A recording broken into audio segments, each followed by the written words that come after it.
Bonjour, le thème d'un temps pour notre couple aujourd'hui sera le plaisir féminin en couple. C'est la sixième et la dernière vidéo sur cette thématique. Voici 10 conseils pour savoir jouir.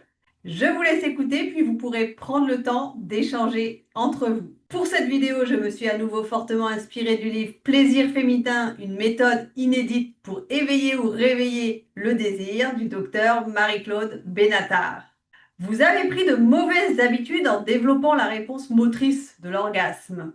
Vous êtes accoutumé à la réponse de l'excitation clitoridienne qui est très sensible et très évidente. Cette réponse est violente, mais souvent brève et localisée, donc frustrante pour vous qui cherchez à être enveloppé dans un embrasement plus diffus.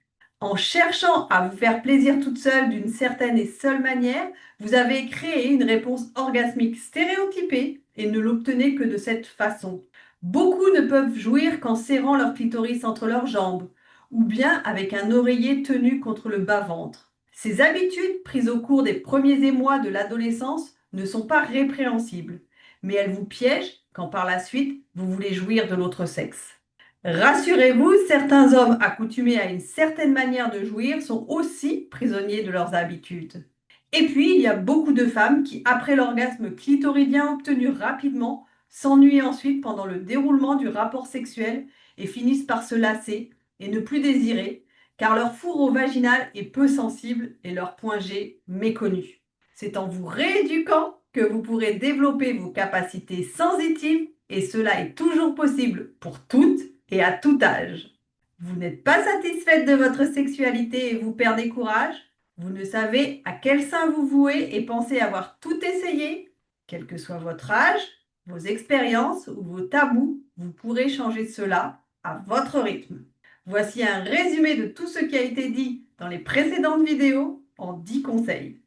Premier conseil, explorez votre sexe le plus souvent possible.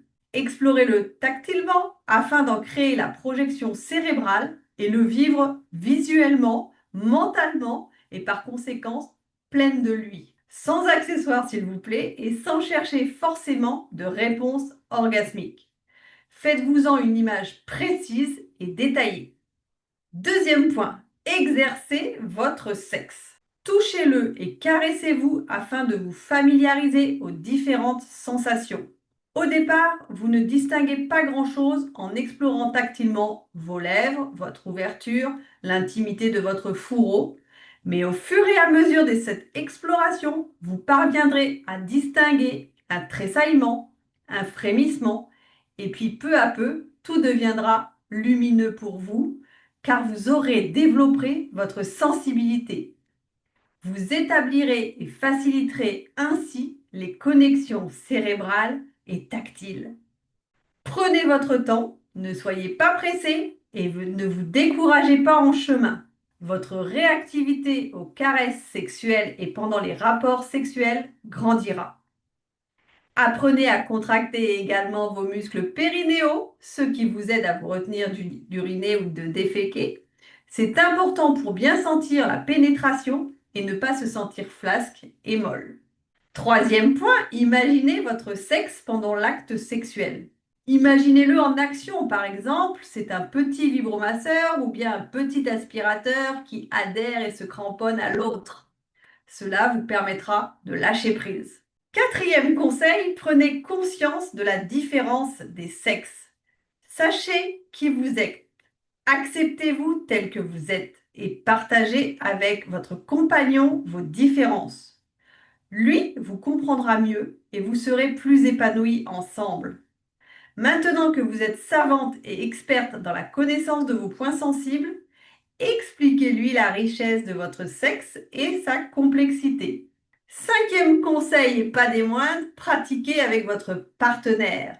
Pratiquez de la même façon avec votre partenaire que vous seul. Apprenez-lui à explorer votre sexe comme vous savez le faire.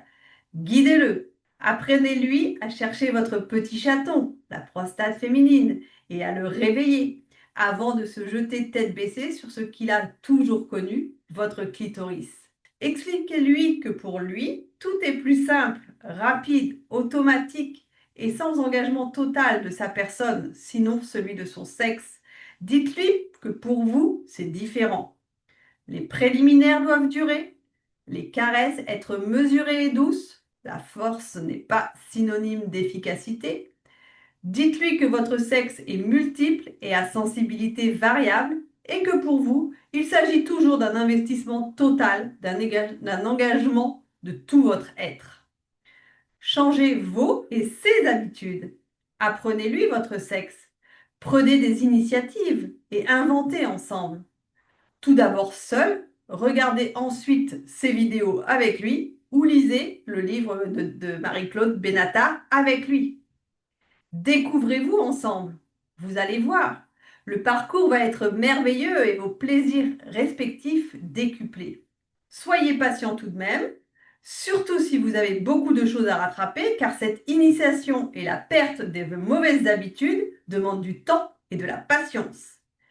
Expliquez-lui que si pour lui le plaisir se crée à partir d'un va-et-vient, d'un frottement dans et contre votre fourreau bien chaud et humide, votre plaisir vaginal, lui, naît de la pression de la zone prostatique contre l'os pubien et que le remplissage et la dilatation vaginale vous comblent de bonheur.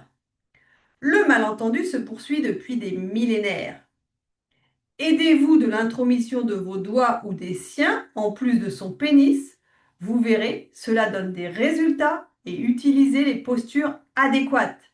Assise sur lui ou lui derrière vous, son bout de pénis cognera plus facilement là où il faut. Variez, inventez et surtout osez le rééduquer. 6e conseil, fixez votre attention. Exercez-vous à ressentir vos différentes sensations et à vous en imprégner plutôt que d'attendre une réaction imaginaire, idéalisée, rapportée par un tiers. Faites comme un aveugle, aiguisez votre sensibilité en développant vos sens. 7e conseil, laissez vos idées négatives, vos complexes au vestiaire.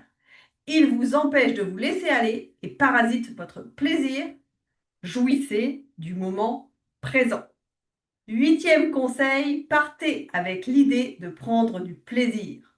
Vouloir prendre du plaisir est très important, car cela vous aidera à l'obtenir et à le partager. C'est de toute façon d'une grande générosité vis-à-vis de l'autre, car prendre, c'est aussi donner. 9e conseil, libérez-vous des idées reçues et des stéréotypes.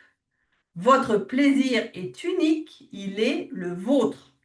Multiple, variable, il n'y a pas qu'une façon de procéder pour le provoquer et vous faire réagir.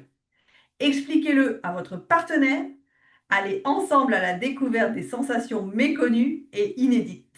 10e conseil et dernier conseil, prenez soin de votre sexe.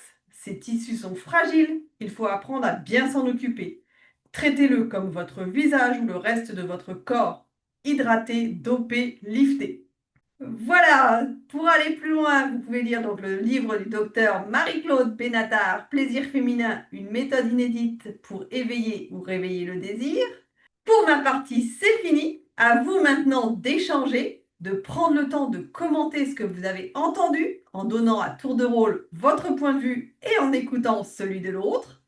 Si vous avez des questions, n'hésitez pas à les poser sous cette vidéo. J'essaierai d'y répondre soit dans les commentaires, soit par une autre vidéo. C'était un temps pour notre couple avec Sophie Caldier, thérapeute de couple, psychologue clinicienne et sexothérapeute. Je vous souhaite une belle journée et je vous dis à très bientôt pour de nouveaux sujets.